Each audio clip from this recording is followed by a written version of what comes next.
Hi everyone, welcome to Lay's Not Looking Glass.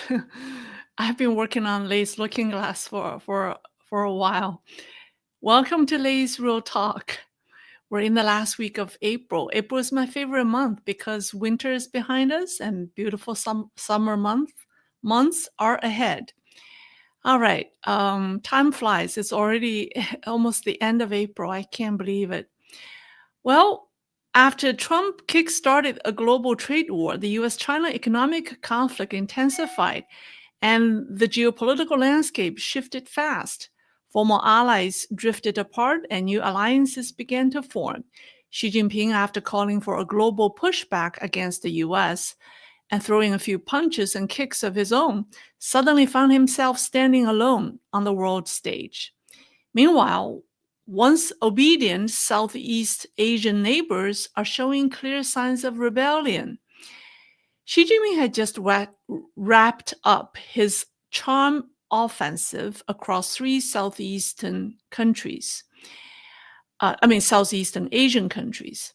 But before he even had time to warm his seat back in Beijing, a wave of bad news came crashing in from traditionally pro-Beijing countries like Singapore, Malaysia, Vietnam, and Cambodia, to more skeptical powers like South Korea and India. The shift is unmistakable. Even formerly neutral Ukraine, um, I should say, even Ukraine and Russia are now taking swings at him. And his old friend, Vladimir Putin, is mocking him behind his back. So in this program today, we'll break down how Beijing is becoming increasingly isolated, and we'll go country by country to examine how each is responding to Xi Jinping's call to unite against the US in this escalating trade war. We'll start with Asia and then turn to Russia and then Ukraine. All right, first things first, Southeast Asia. So from April 14th to 18th, Xi Jinping made a big show of visiting Vietnam, Malaysia, and Cambodia. His goal?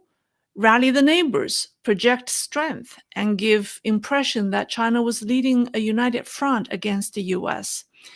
But here's what actually happened. Every country smiled politely, rolled out the red carpet, and avoided making any clear commitment to stand with China. On paper, they signed dozens of agreements, but most were light on substance. Vietnamese and Malaysian governments were especially cautious. Many of those deals were just framework agreements without binding terms. Take Vietnam, for example. Xi Jinping signed 45 agreements, but most of them involved China giving something, like paying for railway projects or exporting AI technology, while Vietnam gave almost nothing in return. It looked good on paper or on camera, but there wasn't much substance. Meanwhile, Xi Jinping didn't offer these countries greater access to Chinese markets. No major boost in imports from these countries. Trump, on the other hand, is offering access to the US market as long as there's tariff reciprocity. That's a trade deal these countries are more than happy to make, and they're not being shy about it. So on April 18th, just 3 days after Xi Jinping ended his Vietnam visit, Vietnamese Prime Minister Pham Minh Chinh met with Jeffrey Perlman, chairman of the U.S. Asian Business Council, and said publicly that U.S.-Vietnam relationship is special, unlike Vietnam's relationship with any other country. The U.S. ambassador to Vietnam, Mark Napper, I hope I'm pronouncing his name correctly, was also there. If that's not a message, I don't know what it is. Sorry. And that's not all. According to the military website 1945, Vietnam is planning to buy at least 24 F-16 fighter jets from the US. This would be the biggest arms deal between the two countries since the US lifted its arms embargo on Vietnam back in 2016. Now let's shift to Malaysia. Xi Jinping visited from April 15th to 17th. The day before he arrived, authorities announced that they would lock down 136 roads and locations in the capital. The state TV, Malaysia's state TV, began airing CCTV-produced programs glorifying Xi Jinping and the Communist Party. On the surface, Malaysia was warm and respectful, but behind the scenes, a very different story was unfolding. Just yesterday, news broke that Malaysia Aviation Group, or MAG, is in talks with Boeing. And here's the kicker. If Chinese airlines cancel their orders for Boeing 737 MAX jets due to the US-China trade war, Malaysia Airlines is ready to take them. And that's a lifeline for Boeing. And it totally undermines China's pressure or pressure tactics. It's also a not so subtle wink to the US. And those planes, they're in hot demand. Russia was actually the first to express interest in taking them, even offering to use frozen assets to pay. Well, it's a messy plan, but it shows Russia isn't too worried about stepping on China's toes. India is also in the race. With its aviation sector booming, Indian carriers are eager to get their hands on those aircraft too. Speaking of India, US Vice President J.D. Vance just wrapped up a visit to India, and he brought his whole family. That's not just protocol, it's a strong gesture. Well, you see, most countries are sending trade ministers to DC to negotiate. India got a vice presidential visit from the US. Trump's intention to lock in India as a key Indo-Pacific partner is crystal clear. And right on cue, India announced a 12% temporary tariff on imported steel, effective for 200 days, to block cheap imports. We all know where that cheap steel is coming from: China. This move falls right in line with Trump's strategy: block Chinese overcapacity, stop transshipment, and protect domestic industries. And it's not just India. Even Cambodia, which many people see as a CCP satellite state, made a bold move the day after Xi Jinping left.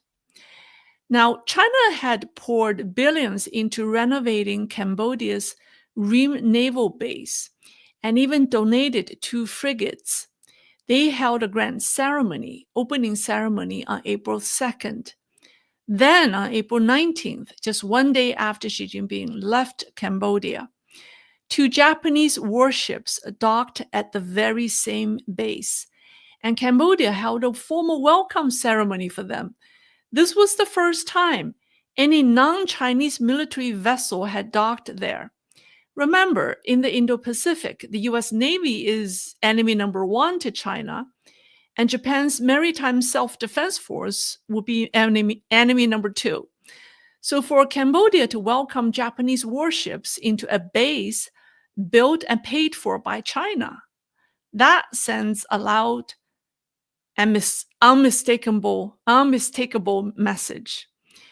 Even Cambodia is now balancing interests, not blindly following Beijing. In short, it feels like a coordinated backlash is taking shape across Asia. And no one has expected the hardest punch to come from one of CCP's oldest friends, Singapore. Just yesterday, Singapore's former First Lady, Ho Qing, in Chinese is He Qing, reposted an article that tore into Xi Jinping, and the headline alone was jaw-dropping. The headline reads, "If Xi Jinping hadn't spent the last 12 years behaving like a mob boss, China would have far more influence in the world today."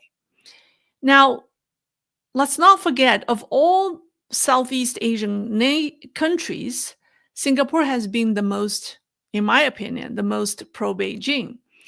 Ho Qing's father-in-law, the legendary Li Guangyao, was one of the first to support Deng Xiaoping after the 1989 Tiananmen crackdown. While much of the world was isolating China, Singapore established formal ties the very next year. helping bring Beijing back into the global fold. The Li family has always been exceptionally close to CCP leadership.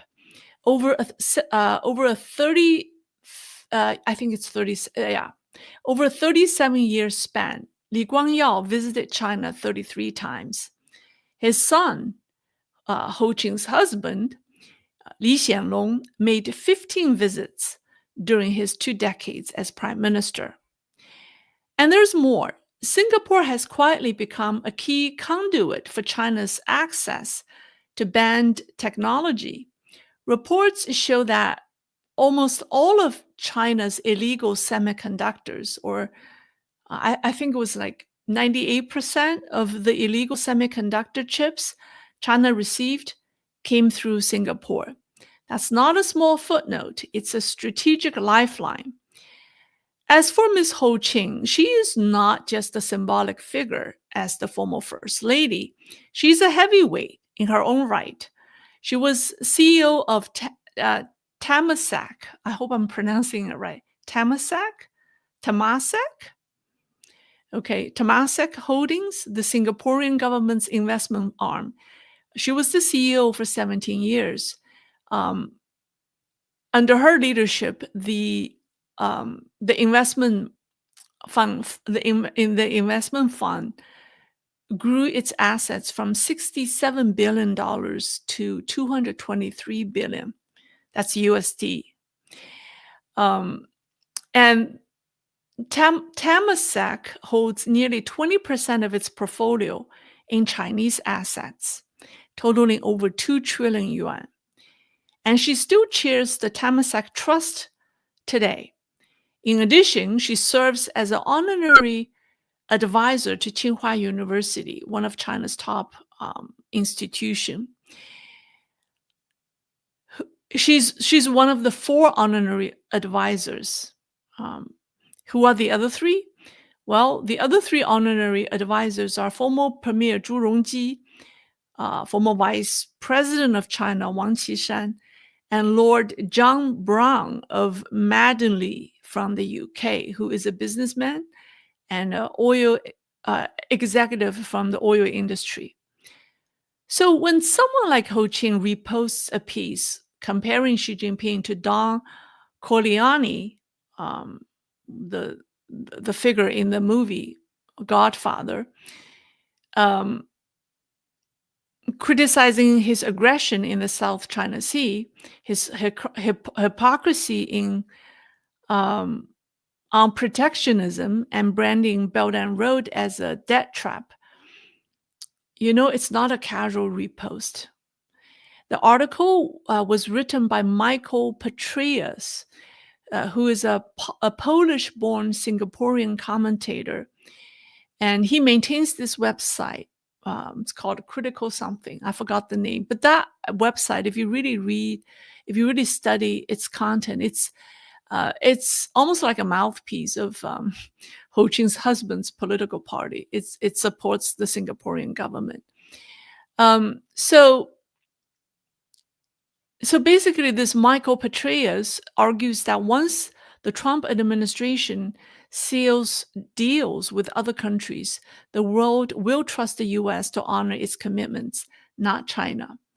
And Xi Jinping, the author says, can't expect the world to rally behind him. Now, I must mention that her husband, Li Xianlong, may have stepped down, I think it was last year, but he still holds enormous influence in Singapore. His successor, Lawrence Wong, was handpicked and previously served as his principal private secretary. Li's father also continued to wield massive influence after stepping down from being the PM. So after the post went live, hundreds of Singaporeans flooded the comments, begging Ms. Ho Qing to delete it. They are fearful of retaliation from the mob boss. But Ms. Ho held firm and didn't blink. And this wasn't Ho Qing's first strike. Back on April the 7th, she published her own essay criticizing the CCP's failure to live up to its responsibilities after joining the WTO, while praising the United States as a responsible global leader. It's clear that this wasn't a spontaneous act. It was a deliberate, strategic signal. So does Ms. Ho Ching's post signal a major shift in Southeast Asia? You be the judge. Now let's take a look at South Korea, who is a longtime U.S. ally. Just today, I think it's today, maybe yesterday, there's 12-hour time difference. Korea's Customs Service announced they had discovered a surge in Chinese goods falsely labeled as Korean exports, all aimed at evading Trump's tariffs. In just first quarter of 2025, the Koreans uncovered almost $21 million worth of it's what they call origin fraud goods. These goods were more than likely made in China, but they were fake. It's fake Korean made products. But the amount, this $21 million that they discovered in Q1 nearly matched all of 2024's total of 24 million. And in last year, and all of this 21 million, all of this 21 million that they discovered in the first quarter of 2025, 90% of that was headed to the US. So what does that tell us? Well, first, China is increasingly using South Korea as a backdoor to sneak its products into the US, right? The fact that the amount that the South Koreans discovered in Q1 it was almost the equivalent of the total amount that they discovered in 2024. So China obviously is increasing its effort to use South Korea as a backdoor. Secondly, South Korea is cracking down hard. Even though these fake exports are a drop in the bucket compared to Korea's $130 billion in annual exports to the US, Seoul is taking it seriously. Why? Because they don't want to risk trade talks or jeopardize their relationship with Washington.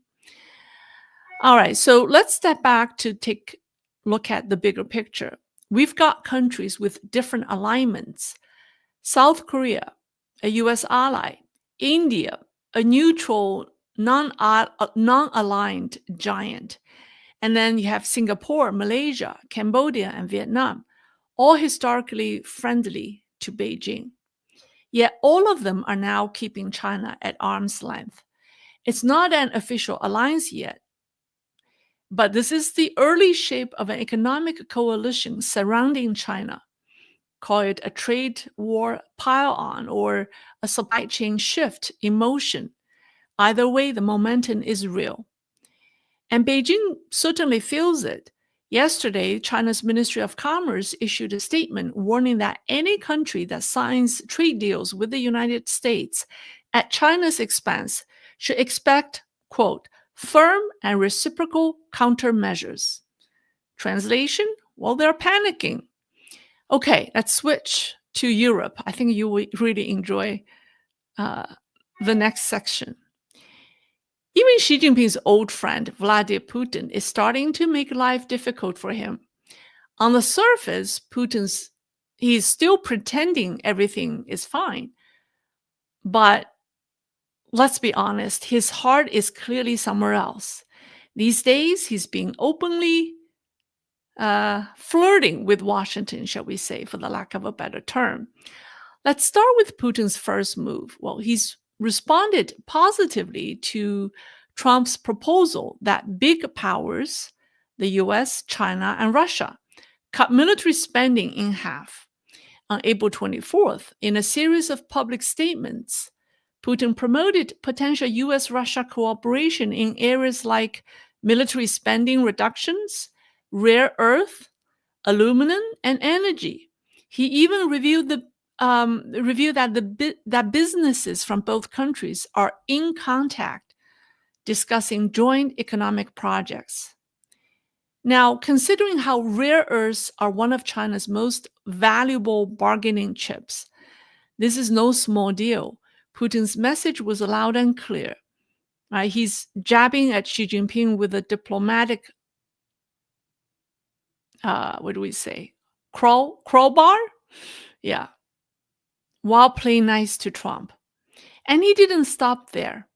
Putin's second move is offering to help the US handle Iran.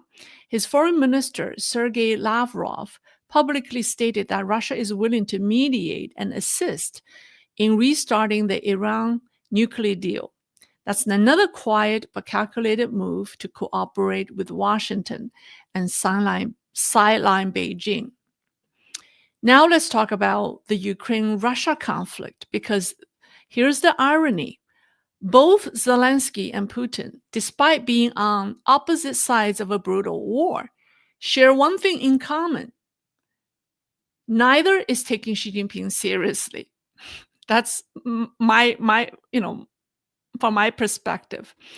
Okay, starting with Zelensky. So for the past 3 years, he's tried to stay neutral in the US-China rivalry, even though he's always known that China was quietly aiding Russia's war machine. You might remember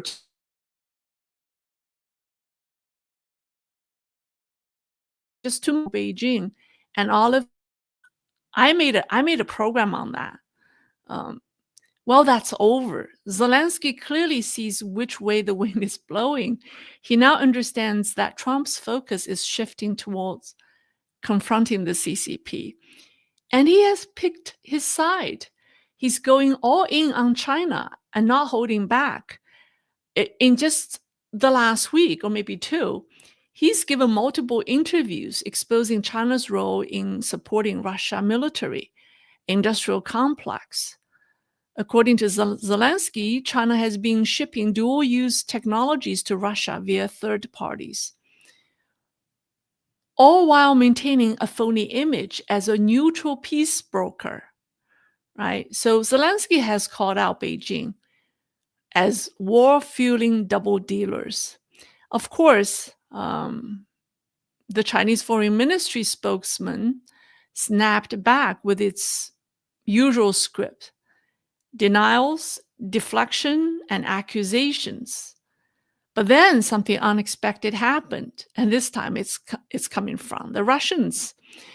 Russia's own state media, Sputnik News, I hope I'm pronouncing right, Sputnik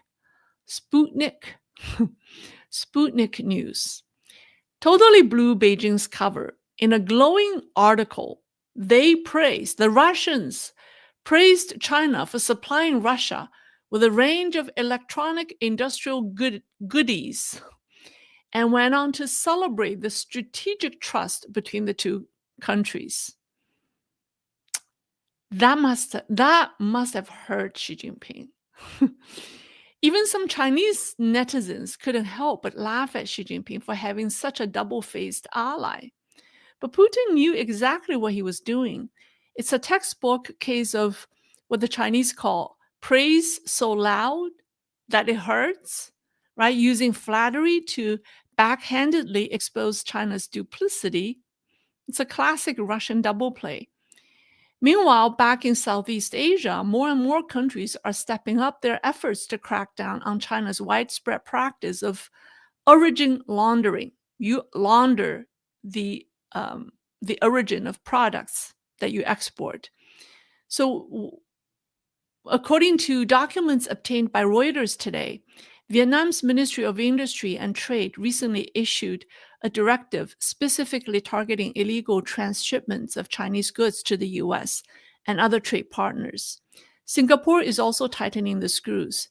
Its Customs Authority and Ministry of Trade and Industry issued a joint statement declaring that Singapore will not tolerate companies trying to use Singaporean channels to bypass export controls imposed by other countries.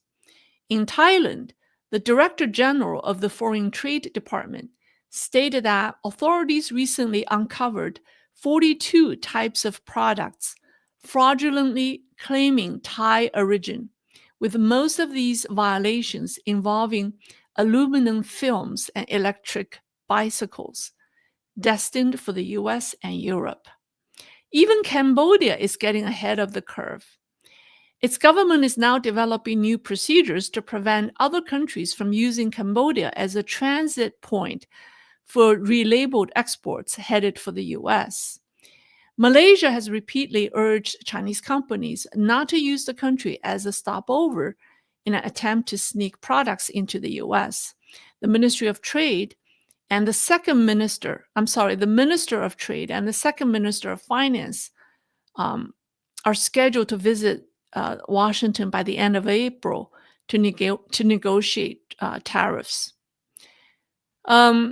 So you see, from Ho Chi's bold defiance in Singapore to Zelensky's sharp condemnation, and even Putin's double playing or double dealing, the message is clear. Xi Jinping is losing the room. Southeast Asia is clamping down on China's trade tactics. Even traditional partners are pivoting toward Washington. So what started as a trade war is now evolving into a global realignment. And it's clear the world is no longer willing to play by CCP's rules. And it's perfectly explained in the article that the Singaporean former lady posted. All right. I hope this information is helpful to you. It's compiled from an ocean of news that I gathered today. I almost drowned in this ocean of information. It's like if you read one piece of information, it's one thing, but when you connect all the dots, then it's clear. It sends a very clear message where the world is heading. All right, with that, I wrap up today's talk, but I have an announcement. No program this Thursday, as my editor, Chris, will be on vacation for a few days, and I think he deserves some time off. And I'd like to take some time off too. What we will do is we'll release a new program in my other channel, Lay's Looking Glass. It's about a woman and her 36 ex-boyfriends. Okay, so this program, don't get me wrong, is not about relationship. I mean, part of it is about relationship, but it's really, it really sheds light on the current status or the current situation of China's property market. Yeah, that's what it's about. But it's a fascinating story. You should subscribe to my other channel and stay tuned. Maybe I'll do a premiere Thursday night since we don't have a live stream here. But that's upcoming. Otherwise, I'll see you this weekend. Actually, let me see if people have questions for me. Oh, I feel exhausted from reading so many news reports today. Oh, here's another YouTube channel. Well, thank you. The Art of the Deal. Trump's sleeping well these days. The Art of the Deal. I actually saw an image of the Chinese edition of his book that was published in China in the 1990s. Yeah, it was an old edition of his book in Chinese. I saw a picture of that today. Very interesting. Okay, here's a question forwarded by Chris. Chris, it flew by. All right, let's see. Here's another super stick. Brian Cow. Thank you, Brian. Thank you. I appreciate it. I appreciate all the super stickers. I have never been so tired. I don't know why. It's probably because the amount of, I mean, this talk it's not difficult, but it's just you have to go all out. Like you kind of have to go on an exhaustive hunt for all information to see what every country, how each one of them has responded to Xi Jinping or to the tariff war. So that's why it's a little tiring. Okay, but I appreciate the super stickers. Okay, and have you appreciated my flower, amaryllis, my amaryllis that has bloomed beautifully? Okay, all right. Okay. Marcus Garcia, what is the reliability of China Observer on YouTube? I I know it's a program that doesn't have an anchor. I mean, they compile a lot of well, they do. Their model for being on YouTube is they compile a lot of the social media videos coming from China. Um, yeah, so they gather a whole bunch of social media videos from China. Um, but I think it would be better if you actually offer because I mean a lot of these videos are real. I mean they are real, but not all of them necessary. Not all of them are. I'm not saying they're false, but I can't say 100% of them are real. So it would be good to. Um, I mean, everyone's model is different. I mean, in my case, I offer my analysis, but since they just rely on gathering all the social media contents, so that's their model. I can't say it's wrong, but it's maybe it's easier for them to do that. I don't watch a lot of their videos, so I can't really comment. Some of them are really good. Some of them are excellent. I have fans who sent me their videos, and so I check them from time to time. But I like to gather my own source. Um, I do see a lot of the videos that they cover in their programs. I do see them, but I'm trying to really understand what's behind these videos. I'm trying to connect the dots. Um, I guess it's reliable. I think for the most, yeah, I think they're reliable because they do a very good. They're very diligent. I mean, they are so diligent, and they search so much content on Chinese social media and try to compile them. Um, so it's a good source. Here's a question forwarded by Chris 180. Back to common sense now. Thank you, Lei, for your brilliant content and for taking the risk frankly. May your kind flourish. Oh, thank you so much. Thank you. Here's another question from Roha Waha. Do you think the new release of Chinese bonds will sell internationally? Um, I mean, in theory, it shouldn't, right? Oh, they shouldn't. But then China always have these helpers internationally. You'll be surprised by how many helpers actually there are out there, working um, in various industries. So I'm not surprised if they will sell internationally, although they shouldn't. If people really understand the current financial trouble that China's economy is in, they shouldn't sell very well. But they always have these helpers willing to risk everything to help China. So it defies logic, but they do exist. From Next Twin, has Trump asked you to work for him? No, no. And I do have other people ask me if I want to work for them. You know what? At this moment, I mean, I want to work for you. I want to work for my fans. I enjoy my independence because I can say anything I want. If I make mistake, it's just my mistake. I can apologize to you guys, and I'm sure you will forgive me. But if I work for someone, it's a lot more complicated. So I enjoy my independence for the time being.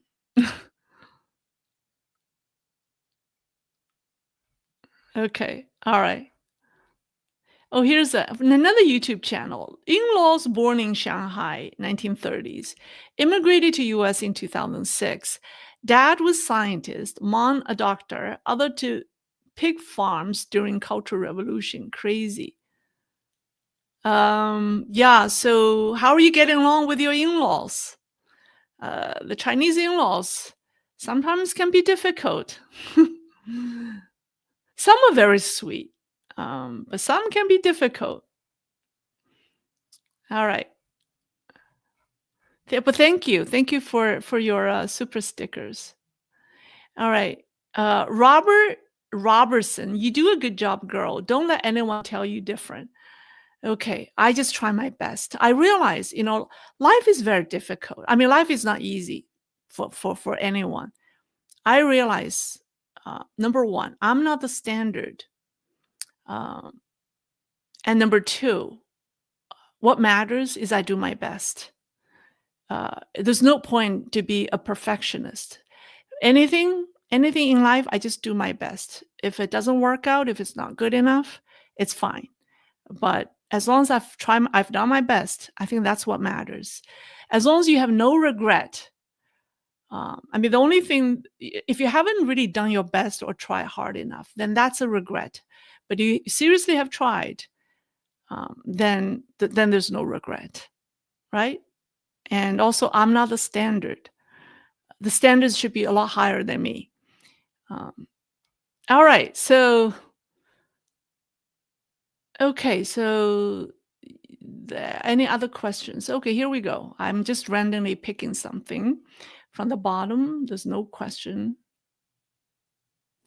Paul Campbell, are these people offering work located in Langley? Where's Langley? I don't know what you mean by Langley. Um, yeah, I don't worry. I don't worry not having a job. I think anytime I want to have a job, I mean a real job, a job paid by a salary, I think I'll have one. I don't worry about that, but I just don't want to have a real job. I like this job. This I work much harder than a real job. Okay, here's a question from Seth. How do you think China views its relationship with Russia? Do you see Russia as an equal power, or do they view them more as a gas station? How does Putin view this relationship? This China and Russia relationship is a lot more complex than what meets the eye. I think I've done programs in the past. Historically, the Chinese do not have a favorable view of the Russians because of border disputes. I mean, the only country that seriously have border disputes with the Chinese is the Russians.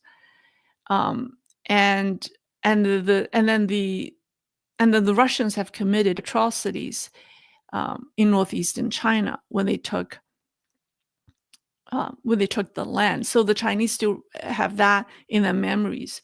So the two countries historically do not get along. But because of the the communist ideology, somehow they've been brought together. But even now, Russia is not communist anymore. So they're not natural partners for historical reasons, political reasons. Um, they're not natural partners. But because of Xi Jinping, they are together for the time being. So yeah. All right. So here's a question from Jack Lei. Do you think CCP has been dragging in Singaporean Asians to the mud pit? Well, they had been dragging Singa- Singapore and the Asian countries to the mud pit, and now the Asian countries and Singapore are trying to get out of the pit to realign themselves. I think they had been in the pit with the CCP, um, right? Being afraid to speak up against CCP's aggression in South China Sea. I mean, they have been very quiet. So they've been stuck in the mud with the CCP, but now they're trying to get out of them. I mean, Trump gave them an opportunity to get out of the mud. So that's my view. Okay. All right, that's all. I think that's all. Please tune in on Thursday to my other channel, and you will enjoy the story about China's real estate market. Okay. In addition to a story about a woman and her 36 ex boyfriends. It's a crazy story, but it's true. All right, I'll end it here. I need to take a break. Thank you very much for joining me. I'll see you this weekend. Uh, I think Sunday morning. Yeah, I'm doing a live stream. I'm not doing a program Saturday night. I'll do a program Sunday morning. All right, till then, have a great week. Bye.